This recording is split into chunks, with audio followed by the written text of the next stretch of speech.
Hi and welcome to the 6th episode of Corpsewater Unfiltered. In this video I'll be explaining why you should never hire a book cover designer to design your death metal album cover. So now we're on to the actual artwork for the album itself. Despite it might not look that way, I'm still trying to do things on the cheap at this point. So when getting artwork done, in order to get something that not only looks good but also prints well, you're usually talking anywhere between £250 to £1,000 at the least. Again, under normal circumstances, I would have absolutely no issue paying anywhere between £250 to £1,000 for artwork.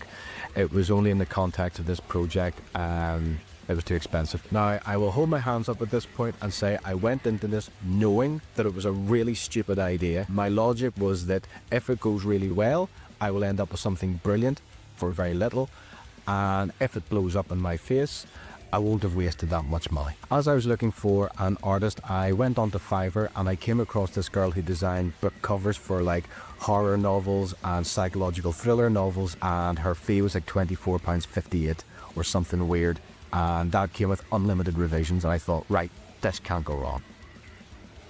So just to give a wee bit of context to the idea behind the artwork itself, ages ago I watched a documentary on Netflix on the Cecil Hotel, and as I was watching I thought that would actually be a really dark concept for an album cover and maybe a song and an album title and a band name. I got a bit carried away with it, to be honest. So I had a pretty good idea of what I was after, and that was like a montage idea consisting of key images affiliated with the Cecil Hotel. So I threw together a really rough mock-up in Photoshop, which comprised of all the images that I wanted featured in the front cover. That included things like the water tank, the CCTV, something to symbolize dirty water, the elevator buttons, all that stuff. And this was that mock-up.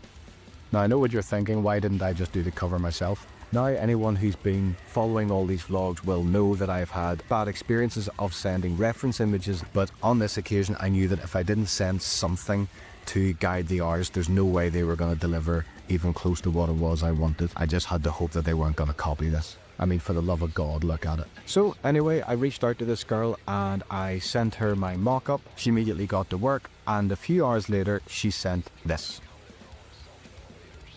Not too dissimilar.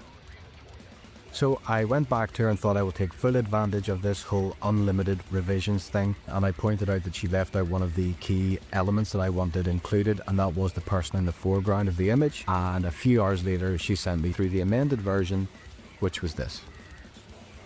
It was all getting a wee bit Jessica Fletcher at this point, so I decided to cut my losses and just approved it anyway, and decided I was obviously never going to use it. To her credit, she did contact me saying that she would continue to do revisions, but I'm not sure whose time she would have been wasting more, hers or mine. So lesson learned, don't hire a book cover designer to design a death metal album cover. Who'd have thought? Thanks again for watching, and if anyone wishes to pick up a copy of the album, there's a link in the description, and I'll see you in the next one. Cheers.